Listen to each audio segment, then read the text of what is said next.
meni je ovo najlepši, estetski najlepši model. Da se držite.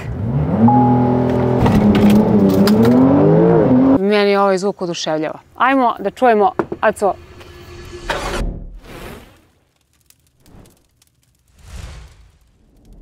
Dobar dan, dobrodošli u novi video. Ja sam Maja, vi ste na kanalu Hot Hills. Nalazimo se na Kosmaju ispred prelepe vile, to jest hotela iza nas, o tome ćemo malo više kasnije, a nazire se far, pa ceo auto i možete da pretpostavite o čemu se radi. U pitanju je Porsche 911 Turbo. Svi ćete reći da da sam ja jako naporna sa recenzijama ovog brenda automobila i možete da zaključite da je to moj omiljeni brend i da zaista laska svemu onome što sam do sada vozila i da je to nešto što smatram Holy Grail, to je sveti gral. Posebno Turbo, o kom ćemo sada pričamo, i vrlo sam srećna i veliko mi je zadovoljstvo da sam konačno pronašla ovakav primjerak iz autosalona Force Luxury Cars. Stavit ćemo vam link dole, a malo više o ovom automobilu saznaćete u narednim minutima. Malo ćemo nekarakteristično da počnemo ovaj video, to jest od zadnjeg dela ovog automobila. Ono što mi se najviše dopada, mislim kao ženi esteti, svi ćete sada da komentarišete kako se žene ne razumeju automobila, ali to nije tačno, na Turbu jeste ovaj njegov zadnji deo. Puno blina, sasvim drugačiji od svih ostalih 911-ica i odlikuje ga ovaj spoiler koji je inače sada potpunosti izvučen, a kada je u onoj stalnoj poziciji, on je nešto niži i dođe ovako ovde, sklopi se s ovim donjim delom. Posle GT3 RS-a meni je ovo najlepši, estetski najlepši model, a da ne govorimo o njegovim performansama koje su zaista najstrašnije i auto je neverovatno brz. O zvuku da ne govorim, čućete kasnije. O brzini takođe, vidjet ćemo da nađemo neko mesto gde je bezbedno da se malo razvuče. Naravno, poštujemo zakon, da se odmah ogradimo. Hajmo sada da vidimo šta se dešava ovde, kako su ovo štap svetla, kako je ovo izduvna grana, s obzirom da je i ona karakteristična na ovom autu i mnogo nekih stvari koje se ovde nalaze, a prelepe su. Ajmo da krenemo od najzanimljivijeg dela na ovom autu, to je motor. U pitanju je 3.8 Twin Turbo, ekstremno jak, ima dve turbine, ima 580 konjskih snaga i 720 Nm. Ko se razume u automobile i motore zna o čemu pričam i zna kako ovaj auto poteže i kakav lanč radi, što ćemo isto da se potrudimo da probamo kasnije. I naravno ovde ništa ne možemo da vidimo osim dela za ulje gde se dodaje, dela za vodu i ova dva ventilatora koje se nalaze ovde i oznaka Turbo. Tako da kada otvorite, onako satisfakcija je velika, piše Turbo. Da je Turbo S bilo bi još bolje, ali bože moj, dobar i ovaj. A ova oblina i zašto je ovaj auto ovako bokast? Zato što se ovde nalazi usis za vazduh i ovo je inače odlika turbo modela Porschea, zato što ni jedan auto tipa 4S, GTS i ostali nemaju ovakve usise za vazduh da hlade motor i to je odlika turba i to je ono što ga izdvaja jer svi ti konji moraju da se izvuku i sva ta moć iz ovog auta. Ajmo da pređemo na isto tako lep deo, u pitanju su felne u ovom novom, da kažem, ruhu delu, znak je siv, tamno, tamnjikav, pozadi, to jest na zadnjem točkovima su 20 jedinice, na prednjim su 20-ice. Keramika nije ovog puta tu, ali uopšte nema razlike dok se vozi auto koji ima keramičke kočnice ili ove klasične. Bar ja nisam primetila u vožnji ovog auta, vozim ga neka 2 dana, tako da sam totalno zadovoljna, a i verujte mi, u ovakvom autu ne bih zamerila ništa. Kad smo kod zvuka i auspuha, mnogi zameraju ovom autu, konkretno Turbu, da je zvuk dosta utišan i onaj soft limiter svima smeta i onako nije to, bar kako ostali ljudi koji su recenzirali ovaj auto kažu, ali ja se ne slažem s njima i mislim da zvuk uopšte nije loš. Čak kad ga uporedim sa, na primjer, mojom baznom Carrerom, meni ovaj zvuk oduševljava. Ajmo da čujemo, Aco, znači malo se odradim.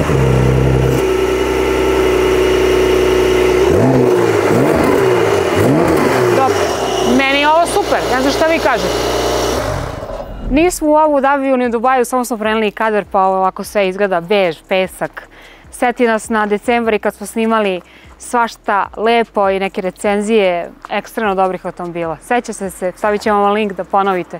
Znanje gradivo. Gepek ima 128 litara, dok 4S ima 132. 4 litra razlike, ne znamo zašto, s obzirom da meni ovo dosta onako glomazniji deluje od 4S-a ovaj turbo.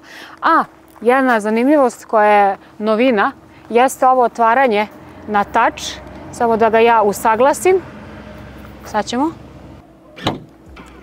I voila, samo da kukica. 128 litara. I neka zanimljivost, samo da vam pokažemo šta se nalazi u ovom ogromnom gepeku. Tablica je naš Force Luxury Cars. Idemo kasnije kod njih. Pored zadnjeg spojlera imamo i prednji, pod znacima navoda, spojler, to jest lip, koji se spušta, to jest on se izvlači kada se izvuče zadnji spojler ili se ubaci u sport mod. I onako baš je lep, estetski, piše 911 turbo i onako prava zverina koja se ne odvaja od asfalta. Još lepši deo od onog spoljnjeg iza jeste interijer koji je dvobojan, svetlo siva, na sedištima koža, na prednjem delu instrumentable tamno siva koža proštepana svetlo sivim koncem, volan takođe u istoj tamno sivoj boji proštepan, karbon koji se nalazi ovde, meni, mislim da sam zaljubljenik u volane s karbonom, ne znam zašto, mislim, znam, najlepši su. Takođe, jedna zanimljivost za ovaj model ovde, kako je uklopljen, jeste ovaj tapacir koji je svojstven onom prvom turbu. Sad ćemo staviti kako je on izgledao i kako su izgledala vrata od prvog i oni su zadržali taj izgled i dodali ga ovom ovde novom. Prednji, čitav ovaj deo od ove polovine, od table, jeste tamno sivi, ovaj donji je svetao sivi, prelepa kombinacija boja, Alcantara je tamno siva, imamo panoramu koja mislim da ovakav auto bez panorame nije auto. Naravno, šalim se, preterujem, ali zaista panorama daje totalno drugačiji utisak vožnje ovakvog automobila sportskog, pogotovo kad je neko lepo vreme, veče, onako prelama se iz dana u noć. Sklop boja u autu jeste onako sinhronizovan sa spoljnom bojem eksterijera, a hajde sada da se dotaknemo nekih doplatica, pod znacima navoda, u ovom modelu. Pa da krenemo redom. Idemo od motorića, to jest podešavanje sedišta u 18 pozicija. Doplata za ovo je nekih, ne zamirite, ali mi ćemo da zaokružimo brojeve da ne idemo u euro, nekih 2000 evra.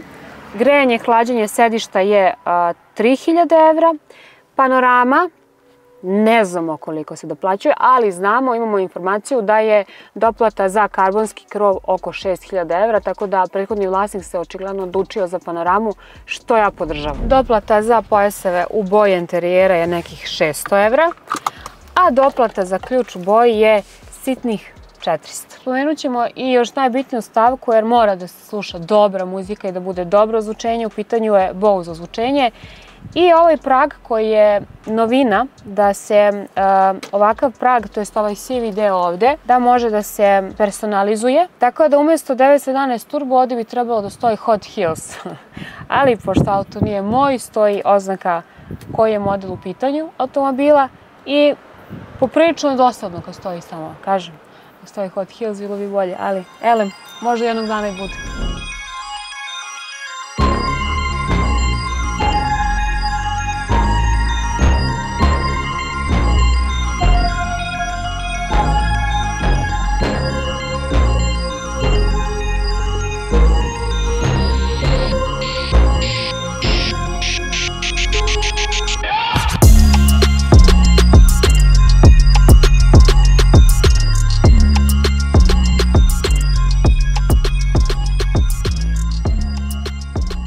Konačno je došao taj moment da ispravam auto, ali onako da bude profesionalno ispravan, kako da se izrazim. Šta odmah mogu da kažem, moji prvi utisci, s obzirom da ga ja već vozim 2 dana, ali sam ih sačuvala da podelim sa vama, jeste da je vešanje savršeno, da je jako mekan, ovako kao auto, to je moj sveopšti utisak, s obzirom da sam ga vozila i u gradu, znači gradska vožnja, i na autoputu i na otvorenom. auto koji je ovog tipa sportski, a ovako mekan i ovako udoban, nisam do sada mogla da zamislim da postoji.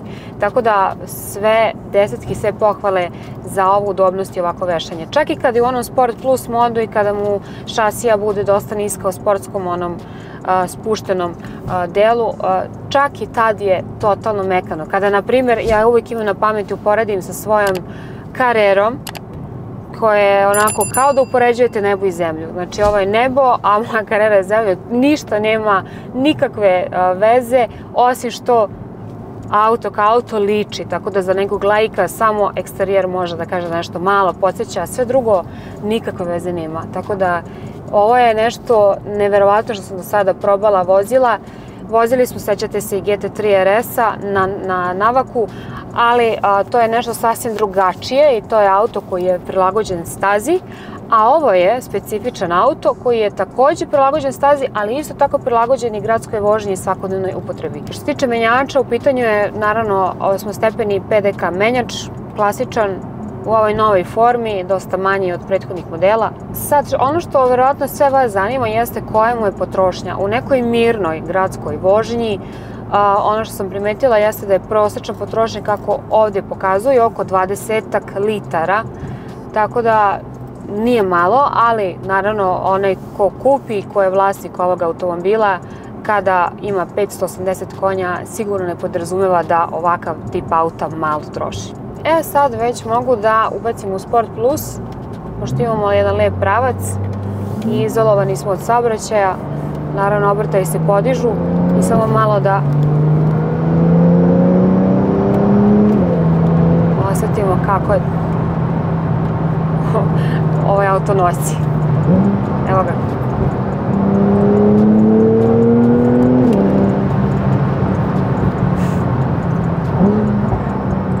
Wow.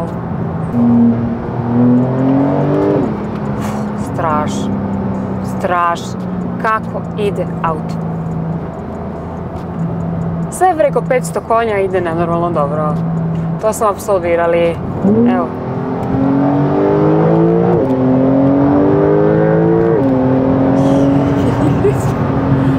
O, frizura mi se popravila i dobro. Wow. Ja sam toliko skoncentrisana da me je malo i strah. Ali ovaj zvuk vam daje takvu jednu moć da ne možete da se obuzdate, a da ga ne prešaltate u nižu i malo jači gas. Wow.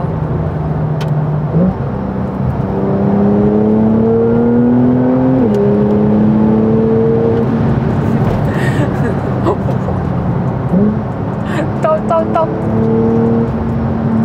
Moglo je ovako cijel dan. Imate jedno sportsko dugme ovde, takozvano na ovom točkiću koji se nalazi na volanu i kada, evo, na primjer, da ćemo da nađemo povoljan deo, stisnemo, dobijemo 20 sekundi za preticanje. Ja ne znam ni šta sam pretekla, ni gde sam pošla. Evo.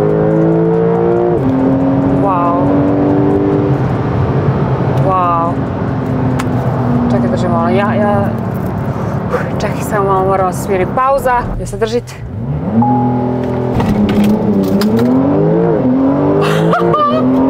Otišlo je naočarik, sve otišlo iza. Wow. Ono što sam htjela da vam kažem jeste da je povodom 50-godišnjice, zapravo 1974. je izašao prvi turbo, tako da je Porsche odlučio da napravi povodom te jubilarne godine 1974 komada turba koji su limitirani i takođe ovaj sat, ovaj Chronosport da bude, to jest on je u istom tom limitiranom ruhu, izgleda tako. Čitava ta jedna serija je limitirana i verujem da će biti onako jaki primjerci baš na jakoj ceni. I naravno možemo još jednu stvar da kažemo, a to jeste da je maksimalna brzina ovog auta 320 km/h, za razliku od Turbo S-a kom je 330 km/h, a koliko sam propratila na račun ostalih youtubera koji su recenzirali Turbo S, recimo, i tekako on može da dostigne tu brzinu. To se tiče infotainmenta, on je onako dosta sada postao praktičniji i dosta stvari možete da završite tačan, to jest na touch screenu, od biranja modova, biranja visine šasije, isključivanja start-stop sistema, modova vožnje, da li ćete Sport, Sport Plus ili normal ako niste za neku visoku, veliku brzinu. Tako da dosta je uprošćeno. Naravno imamo ovdje i prečice koje se nalaze na tasterima ispod ekrana, ali sve ovo ostalo jeste da učini da vozač ima dostupno odmah na ekranu kada mu je potrebno u datoj sekundi. Privodimo video kraju, na moju žalost. Idemo da se provozamo još malo i ja idem da nastavim da uživam u ovom autu još 2 dana, iako radim, ali mislim da ću njega da ukradem Forsu još 2 dana najmanje, tako da Fors, nemoj da se ljutiš, vraćam auto za 2 dana. Ako ga budem vratila, šalim se. Vidimo se kasnije. Pucketa, auspuh, motor se hladi, ne znam da li možete da čujete. Moje impresije su, vidjeli ste moje izraze lice u toku vožnje. Ovaj auto ne bi vraćala, ali moram da vratim. Zahvaljujem se svojim prijateljima Force Luxury Carsu. Pogledat ćete dole u linku sve o njima, imaju strašan izbor automobila. Svaki put kad ode kod njih ja se oduševim i ponekad im nešto ukradem, ali privremeno vratim. Tako da hvala vam puno na pažnji, nadam se da vam se dopao ovakav video, malo smo ga drugačije snimili, malo smo preneli dinamiku. Komentarišite ispod šta mislite o ovakvim automobilima koji su onako naklonjeni stazi i sportski nastrojeni i naravno da li vam se dopao ovaj video. Tako da subscribeujte se, komentarišite, lajkujte, a mi se vidimo u sljedećem. Pozdrav, ćao!